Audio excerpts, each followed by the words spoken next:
An official from Ukraine's State Security Service says they worked with the Ukrainian Navy to hit the two ships with sea drones. And Turkish officials had said that they were looking into the possibility that it was a drone attack, an underwater drone attack. And now we have reports about Ukraine claiming responsibility for that.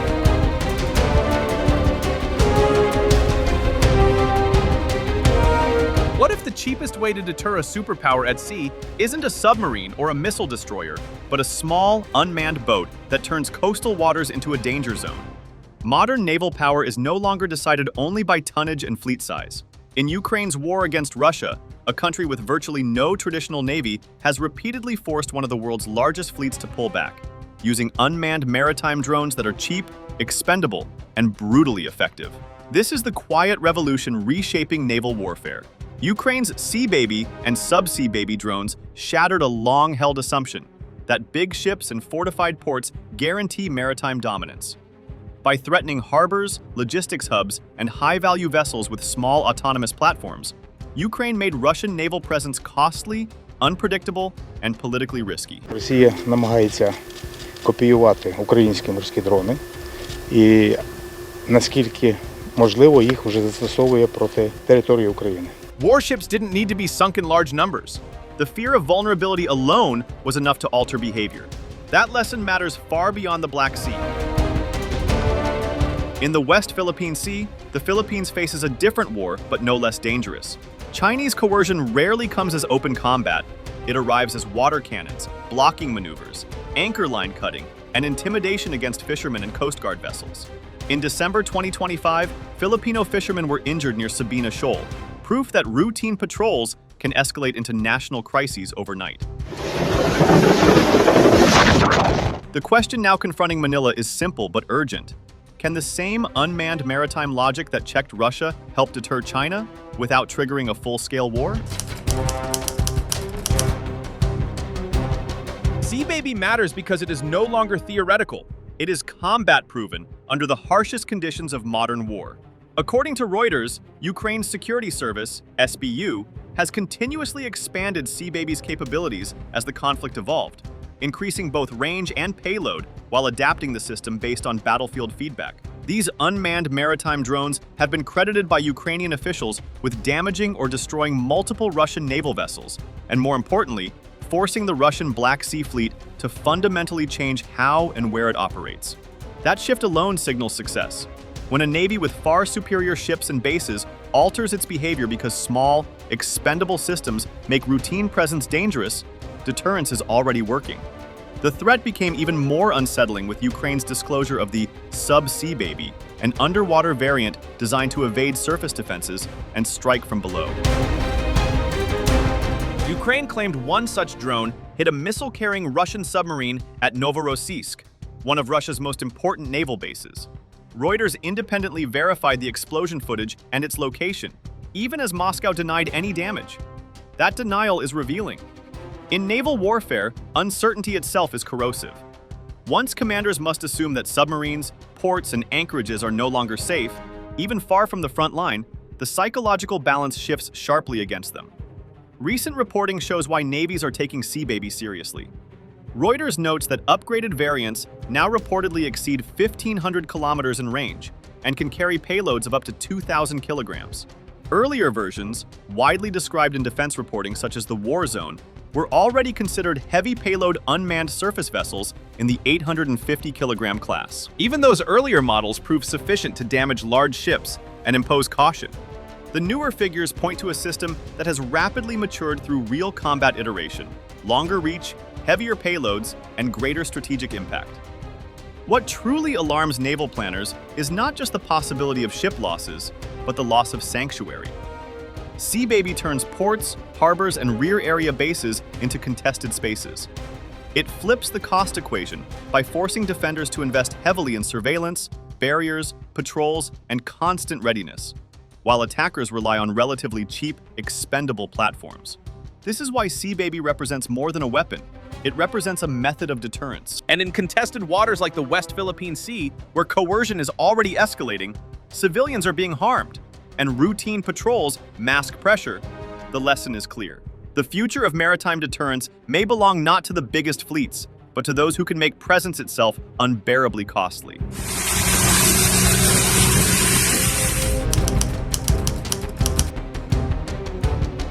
If Sea Baby is the weapon that makes ports and harbors feel unsafe, MAGURA V5 is the system that makes warships at sea feel hunted. Together, they form complementary unmanned maritime strategy rather than competing platforms. Sea Baby's strength lies in heavy payloads and long reach, ideal for applying pressure on fixed infrastructure, anchorages, and rear-area naval facilities. MAGURA V5, by contrast, is leaner, faster, and more maneuverable, designed for open water interception, swarming tactics, and direct engagement with surface combatants. One denies sanctuary, the other denies freedom of movement. Used together, they force a superior navy to defend everywhere, all the time. Defense reporting and analysis describe MAGURA V5 as a purpose-built warship hunter. Unlike heavier unmanned surface vehicles optimized for infrastructure strikes, MAGURA emphasizes speed, agility, and coordinated attacks. According to estimates cited by USNI proceedings, MAGURA V5 units are believed to cost roughly $250,000 to $300,000 per drone, placing them firmly in the category of expendable systems rather than strategic assets. Range figures commonly discussed in defense reporting fall in the hundreds of kilometers class, with some sources citing an operational or guaranteed range of around 800 kilometers, depending on mission profile. Those numbers matter because they allow persistent threat coverage across contested littorals without reliance on forward bases. What makes MAGURA strategically disruptive is not just its specifications, but its cost-exchange ratio.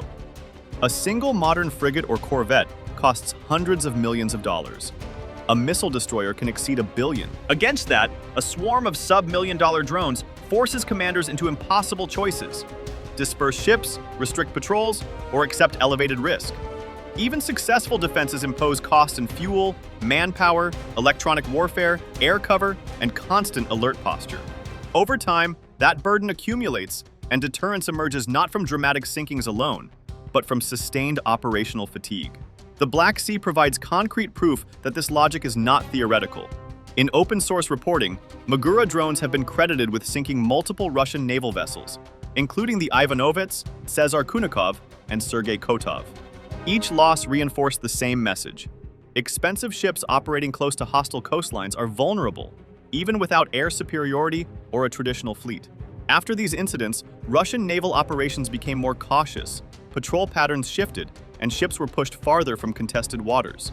That behavioral change is the essence of deterrence. For the West Philippine Sea, the implication is clear.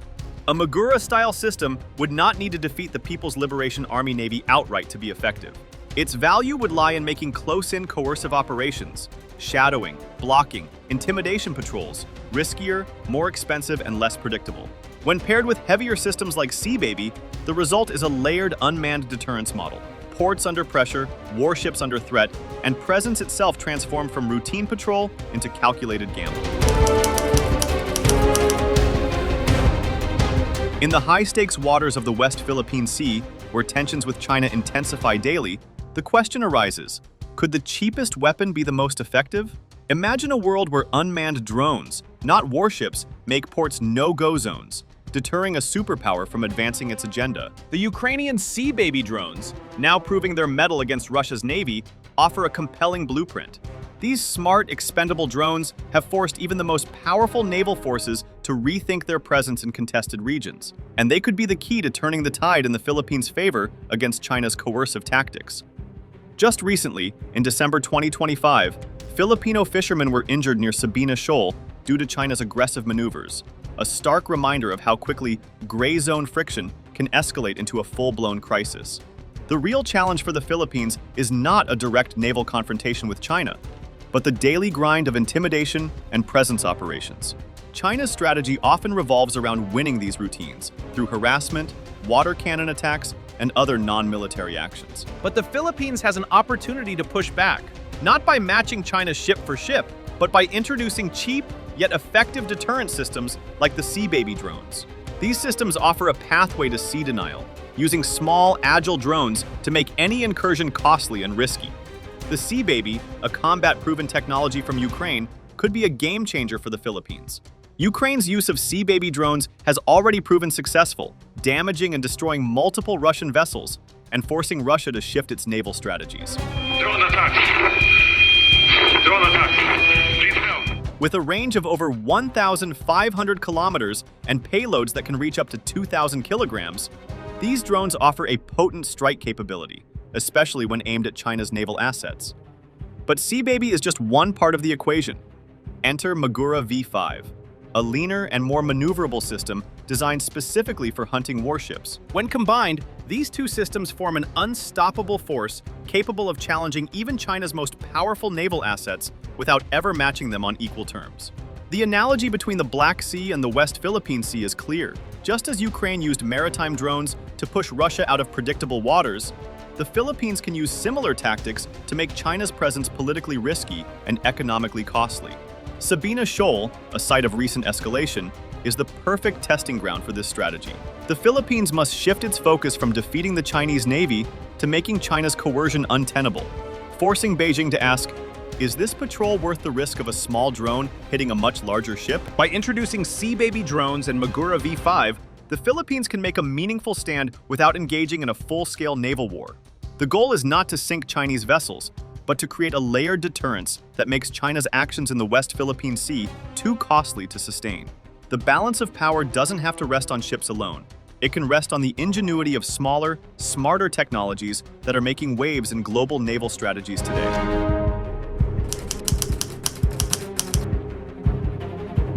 What makes the Ukrainian maritime drone model especially relevant for the Philippines is that it is no longer just a battlefield lesson. It is emerging as a potential industrial partnership. Multiple defense and regional outlets have reported that Ukraine has explored defense cooperation with Manila that could include co-production or technology sharing related to maritime drones. This is not abstract diplomacy. Ukraine, under sustained pressure and short on traditional platforms, has every incentive to export a combat-proven concept. The Philippines, facing persistent gray zone coercion, has every incentive to absorb and adapt it. Co-production matters far more than simple procurement. In asymmetric deterrence, scale and replenishment are the strategy.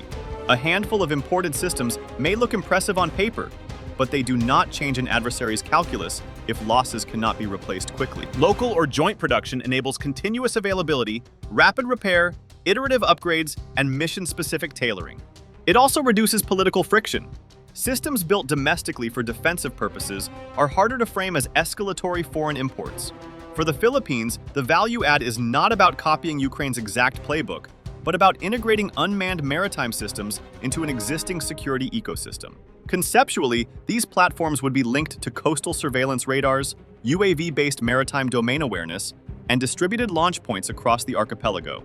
The Navy and Coast Guard would retain distinct roles, one focused on deterrence and defense, the other on law enforcement and civilian protection, while unmanned systems quietly raise the risk threshold for coercive behavior. The credibility comes from integration, not novelty.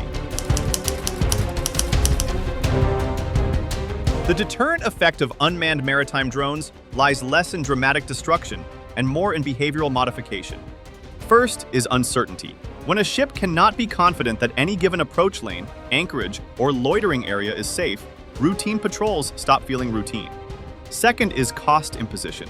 Cheap, expendable systems force a much larger Navy to invest in barriers, escorts, electronic warfare coverage, constant patrols, and heightened readiness, turning low-level coercion into a resource drain. Third is time pressure. Every added defensive step slows the coercion cycle. Harassment becomes less spontaneous, less frequent, and more bureaucratic. That matters in gray zone contests, where momentum and repetition are key tools. Finally, there is narrative leverage. When coercive actions injure civilians, as seen near Sabina Shoal, the Philippines gains diplomatic traction. Possessing a credible deterrent capability strengthens Manila's position not just at sea, but in negotiations, alliance coordination, and international forums. The most sensitive element is what analysts call base pressure. As Reuters reporting on extended-range unmanned systems has shown, the psychological impact comes from the idea that rear areas are no longer automatic sanctuaries. This does not mean strikes are inevitable or even intended. It means planners must assume vulnerability. That assumption alone reshapes operational behavior, and deterrence often works precisely because certain lines are never crossed. A serious analysis must acknowledge that China will adapt. Likely countermeasures include physical barriers, increased patrol density, electronic warfare, decoys, fast intercept craft, and hardened port procedures. None of this negates the unmanned threat, but it does reduce its marginal impact over time. Deterrence, therefore, is not a one-off acquisition. It is a continuous competition of adaptation. The main constraint is escalation management. Gray zone encounters are dangerous precisely because they sit below the threshold of war, while remaining politically explosive. Manila would need clear rules: what triggers deployment, how intent is signaled, how incidents are documented, and how responses are communicated to allies. Deterrence is strongest when behavior is predictable, even if the environment is not. There is also a legal and diplomatic dimension. Maritime deterrence works best when paired with systematic documentation, public attribution, and consistent legal framing around EEZ rights and safety of life at sea obligations. Capabilities alone do not win legitimacy. Legitimacy amplifies capabilities. The Black Sea provides the clearest proof of concept. Ukraine began the war with minimal traditional naval power, yet through maritime drones it damaged ships, disrupted logistics, and forced Russia to relocate its main naval base away from Sevastopol. That outcome was not about fleet annihilation, it was about denial without dominance. Sabina Shoal offers the contrasting warning. Fishermen were injured, vessels damaged, and coercive actions framed as law enforcement. This is exactly the scenario where deterrence is most needed, not to fight a war, but to prevent civilians from gaining leverage. The absence of credible, scalable deterrence is what allows gray zone pressure to persist. So can this Ukrainian weapon definitely deter China from the West Philippine Sea? Not by winning a war and not by sinking fleets, but it can deter in the way that matters most in gray zone competition, by changing daily behavior, by raising risk, slowing coercion, hardening Philippine presence, and widening Beijing's cost curve. Unmanned maritime systems can shift the balance without firing the first shot. The West Philippine Sea will not be stabilized by slogans or statements alone. It will be stabilized when coercion becomes expensive and unpredictable. If you like the video, do not forget to like, share, and subscribe our channel for deep analysis of contemporary issues.